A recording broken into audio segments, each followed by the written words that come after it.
Welcome to चूलो आसमान। हमारा segment है ख्याल रखना।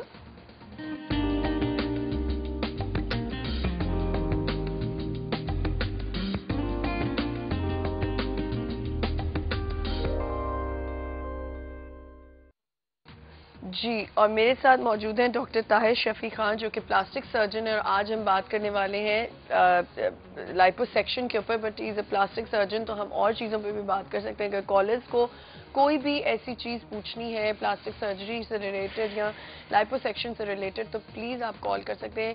अच्छा है कि एक इनका ताल्लुक साउथ सिटी से भी है, आखान यूनिवर्सिटी हॉस्पिटल से भी है, तो बहुत अच्छा है कि एक अच्छे काबिल डॉक्टर हो तो आप उनसे एडवाइस ले सकते हैं कि हमें लाइपोसेक्शन की ज़रूरत है या नहीं है। अस्सलाम वालेकुम डॉक्टर साहब। वालेकुम। जी, अच्छा, सबसे पहले तो आप व्यूअर्स को ये बताएं कि what is liposuction, what is it all about. Liposuction ये कदरतन आसान कदरतन जदीद तरीका है जिसमें छोटे छोटे जिस्म में छेद करके एक या दो ट्यूब डाल के चर्बी को चूस लेते हैं। ठीक है। तो बज़ाहिर तो ये आसान लगता है। ये तकरीबन 1980 में फ्रांस में शुरू हुआ था। ठीक है। और इसको 10-15 साल लगे थे एक्सेप्टेंस हासिल करने में कि वाकई ये इसमें मेरिट है कि ये वाकई ये काम कर सकता है। उसके बाद से इसका बहुत चर्चा हुआ है। ठीक है। और बट पाकिस्तान में कब से ये पॉपुलर हुआ है, लाइक नोन और पॉपुलर हुआ है? देखिए, मैं वापस आया था 94 में। ठीक है। और उसके 1-2 साल के अंदर शुरू किया था। अब तो आप हर गली में तो नहीं, लेकिन हर बड़ी सड़क पे आपको एक फट्टा नजर आएगा और समन्स एडवर्टाइजिंग लेजर और ये और वो लाइपोसेक्शन का। बिल्कुल, क्योंकि ये और सिर्फ प्लास्टिक सर्जन नहीं कर रहे, हर तरह का डॉक्टर। मैं वही आपसे कहना कि डर्मेटोलॉजी में भी आप देखें तो यही चीज़ हो रही है। मुल्तान में गायनेकोलॉजिस्ट भी कर रहे हैं। हाँ बिल्कुल। और MBBS डॉक्टर भी कर रहे हैं। कोई ऐसा आदमी जिसके पास थोड़ा पैसा है, वो एक मशीन खरीदे, उसको 2 दिन का कोर्स लेते हैं हांगकांग, सिंगापुर में, और इधर आके वो माहिर बन जाता है। अच्छा डॉक्टर साहब, कौन से सबसे ज़्यादा एरियाज हैं जो लाइपोसेक्शन में ट्रीट किए जाते हैं? ये औरतों और मर्दों में थोड़ा फ़र्क है। ठीक है, मुझे ज़रा औरतों का बताएं, औरतें जो लाइपोसेक्शन के पीछे अपनी दीवानी होती हैं। सबसे आम इलाका मेरे ख्याल में पेट होगा। पेट टक इन करना? नहीं, टक इन दूसरा ऑपरेशन। अच्छा, टक इन इज डिफरेंट। जी जी, उसमें तो जेल की इतनी जेल जब ढल जाती है जी, तो उसमें लाइपोसक्शन कोई खास फायदा नहीं कर सकता। ओह अच्छा, ये भी आपको मैं समझाता हूँ। तो पेट है, पेट के अलावा गर्दन, arms, thighs, this is for liposuction. Okay, पीठ। ठीक है। ऑल डिपेंड्स कि कितनी चर्बी है और एक ऑपरेशन में कितना निकाल सकते हैं। ओके। और हो सकता है मरहलों में करना पड़े। ओके, एंड डिफरेंस बताएं मुझे टक इन, टमी टक इन में और इसमें। देखें, लाइपोसक्शन में आपको जैसा मैंने बताया, जिस तरह अगर आप पेट का इलाका कर रहे हैं ना, तो 1 सेंटीमीटर के 2 कट होंगे एब्डोमेन और थाइस के बीच। और हो सकता है एक नाफ पे डालें या इधर साइड्स पे। तो 4 छोटे कट के जरिए जल्द को कुछ नहीं करते, चर्बी को चूसते हैं। ठीक है। टमी टक के और जो कन्वेंशनल प्लास्टिक सर्जरी है, उसमें जब पेट आपका ढला हो, तो अगर आप सिर्फ लाइपोसक्शन करेंगे तो जिस तरह आप गुब्बारे से हवा निकालते हैं, हाँ, जल्द में लचक तो होती है, लेकिन एक हद तक ही वो सुकड़ सकती है। ठीक है। तो जो जल्द ढली हुई होती है वो उठ के वापस नहीं आएगी। ओके। उस सूरत में अगर आप टमी टक करें, यानी एक बिकिनी लाइन में एक यहाँ से लेके यहाँ तक कट हो, वो तमाम टायर नीचे बिकिनी लाइन से लेके नाफ या नाफ से भी ऊपर तक, उसको काट के निकाल के कूड़े में फेंक देते हैं। नीचे पट्टों को टाइट करते हैं और फिर बंद करते हैं। तो वो बिल्कुल एक, और उसके साथ चंद इलाकों पे लाइपोसक्शन साथ में भी हो सकती है, ऊपर वाले हिस्से में, क्योंकि जब आप खींचेंगे तो ऊपर वाला टायर अगर है तो वो फिर भी कायम रहेगा, वो रहेगा वहीं पे, कदरतन रहेगा। आप खींचेंगे भी, लेकिन वो पूरी तरह जो आप चाह रहे हैं, अमूमन जो चाहते हैं कि बिल्कुल सीधा पेट हो, जवानी वाला पेट हो जाए, जवानी वाला, तो उसमें फिर ऊपर वाले हिस्से में लाइपोसक्शन हो सकती है। अच्छा, मुझे ये बताएं कि ज्यादातर लड़कियां टमी टक इन कराने आती है लाइपोसक्शन? अच्छा, we have a caller, sorry I have to stop you here. अस्सलाम वालेकुम।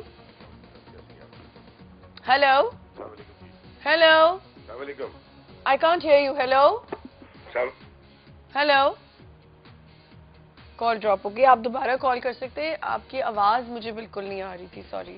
جی ہاں, زیادہ لڑکیاں ٹمی ٹک ان کراتی ہیں, لائپوسیکشن کراتی ہیں.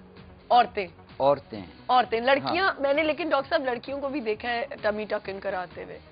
لائک آپ کا ایک بیبی ہوا. آئیڈیلی تو آپ کو ٹمی ٹک کرنا چاہیے جب آپ کی فیملی پوری ہو چکی ہے. ہاں بالکل ایگزیکٹلی. لیکن میں نے ابھی کسی کو ریسنٹلی دیکھا کہ اس کا ایک بچہ ہوا ہے جی, اینڈ اس نے ٹمی ٹک ان کرا لیا ہے تو اس کو وہ وقتی طور پہ فائدہ ہوگا. اگر فیملی آگے اور کرنی ہے پھر سے تو پریگنینسی اس کے بعد ہوگی تو پرابلم ہوتی ہے. پہلے 1.5 سال 2 سال آپ کو نہیں کرنا چاہیے اگر سرجن نے آپ کے پٹھے مسلز بھی ٹائٹ کیے ہیں. ٹھیک. لیکن آئیڈیلی تو اگر آپ نے ٹمی ٹک کرانا ہے وہ 2-3 بچوں کی آپ قیمت ادا کر کے اچھا ٹھیک ہے, اس کے بعد آپ ٹمی ٹک ان کرائیں. ایک اور چیز میں نے سنی ہوئی کہ ٹمی ٹک ان کرانے کے بعد آپ کی ڈائٹ میں بھی فرق آ جاتا ہے, ایسا کچھ ہے؟ نہیں جی, بالکل بھی نہیں ہے. نہیں, اس کی وجہ یہ ہے کہ دیکھیں اوپر جلد ہے, پھر چربی ہے, پھر پٹھے ہیں. ٹھیک ہے. اس کے نیچے ہے سارا وہ آنت اور لیور وغیرہ وغیرہ. ٹھیک ہے. میدا. ہم لوگ ٹمی ٹک میں پٹھے کے اوپر ہی رہتے ہیں. ٹھیک ہے. اور اندر نہیں جاتے. ٹھیک. جس چیز کی آپ بات کر رہی ہیں کہ وہ ایپیٹائٹ کم ہو جاتا ہے وغیرہ, وہ ہے صحیح طریقہ ٹھوس اور زیادہ وزن کم کرنے کا. وہی میں اس پہ آنا چاہ رہی ہوں. لائپوسکشن سے آپ کا وزن, آپ کو آئیڈیلی تو وزن کم کرنے کے لیے نہیں کروانا چاہیے. او اچھا ٹھیک ہے. اس میں سرجن کا فائدہ ہوگا, آپ کا کم فائدہ ہوگا. اچھا, یہ میں آپ سے بھی پوچھوں گی. کال ہے ہمارے ساتھ. السلام علیکم. السلام علیکم, آپ کیسی ہیں؟ جی بالکل ٹھیک ٹھاک. وعلیکم میں السلام. ڈاکٹر سے پوچھنا چاہوں, میں ڈائبیٹک ہوں. جی. میں ڈائبیٹک ہوں اور میری ٹمی ہے صرف بڑی. اچھا. تو وہ ڈائبیٹک اگر یہ لائپوسیکشن کرا سکتا ہے تو ذرا پلیز بتائیے. یہ آپ کو ڈاکٹر صاحب بتائیں گے. آپ اگر لائٹ ہے تو آن ایئر سن لیں please. G G G doctor صاحب. بھائی صاحب وعلیکم السلام. آپ کی عمر کتنی ہے اندازاً؟ میری ہو گئی ہے 46. اچھا جی, دیکھیں اور آپ کراچی میں رہتے ہیں. جی. اکثر جو کراچی کے جو مرد ہوتے ہیں نا جی, وہ ویسے تو پتلے ہوتے ہیں اور پیٹ ان کا تھوڑا نکلا ہوتا ہے. جی جی. پیٹ نکلا اس لیے زیادہ ہوتا ہے کہ آپ لوگ ایکسرسائز نہیں کرتے, مسلز آپ کے ڈھیلے ہو جاتے ہیں تو پیٹ نکلتا ہے. اس کے اوپر چربی بہت کم ہوتی ہے, تو عموماً لائپوسکشن سے آپ کو زیادہ فائدہ نہیں ہوگا. آپ کو زیادہ فائدہ ہوگا تھوڑی ہمت کر کے ورزش کرنے سے, سٹ اپس اور لیگ اپس, تاکہ آپ کے پٹھے ٹائٹ ہوں. آپ شیشے کے سامنے کھڑے ہو کے اگر سائڈ سے اپنے آپ کو دیکھیں اور اپنا پیٹ اندر کھینچیں, وہ جہاں پہلے تھا اور جہاں اب آئے گا اتنا حصہ آپ خود کر سکتے ہیں اپنی محنت کے ساتھ. پھر ہاتھ سے یوں کریں, اگر اتنی چربی آ رہی ہے اور اس کو بھی آپ کم کروانا چاہتے ہیں تو پھر آپ اس کی لائپوسکشن کریں. ڈائبٹیز بذات خود کوئی کانٹر انڈیکیشن نہیں ہے لائپوسکشن یا ٹمی ٹک کے لیے. صرف یہ ہے کہ آپ کو اپنا شوگر کنٹرول ہونا چاہیے اور پھر ورزش کرنی چاہیے. ٹھیک ہے. تھینک یو جی. تھینک یو, بہت شکریہ کال کرنے کا. جی ڈاکٹر صاحب, ہم اپنے اسی ٹاپک پہ آ جاتے ہیں کہ آپ نے کہا وہ کیا چیز ہوتی ہے جس میں بہت انسان موٹا ہو اور اس کو بالکل پتلا ہونا. اس کی میں نے کسی کا سنا تھا ان کو پتلی سی نالی کر دی تھی اور پھر وہ کھانا نہیں زیادہ کھا سکتے. جی بالکل, اس کی قیمت الگ ہے, لیکن اس کو بیریاٹرک سرجری بولتے ہیں. اس سے پلاسٹک سرجری کا ڈائریکٹلی کوئی تعلق نہیں ہے. بیریاٹرک سرجری کرا کے 50-100 کلو گرام کم کر کے جب سارا جسم ڈھل جائے اس وقت آپ کو پلاسٹک سرجری کروانی چاہیے. اچھا ٹھیک ہے. لیکن یہ آپ کا جب آپ کھانا کھاتے ہیں تو پیٹ سے, ایسوفیگس سے, منہ سے میدے میں جاتا ہے کھانا. جی. میدے کی کیپیسٹی ہے تقریباً لیٹر 1.25 لیٹر. ٹھیک ہے. اس کو اگر آپ کم کر کے کوئی 125 ml کے قریب, جس طرح یہ ممتاز مہر صاحب ہیں ساؤتھ سٹی میں یہ کرتے ہیں, انہوں نے 200 سے اوپر یہ کیے ہوئے ہیں. آغا خان میں بھی ایک ڈاکٹر صاحب ہیں وہ بھی کرتے ہیں. یہ آہستہ آہستہ آ رہا ہے رواج. اس کی continue from here we have a break. ہمیں ایک چھوٹا سا بریک لینا پڑے گا, یہیں سے کنٹینیو کریں گے. ہم بات کریں لائپوسیکشن کے اوپر, پلاسٹک سرجری پہ. آپ کال کرنا چاہیں تو کر سکتے ہیں. We'll be right back.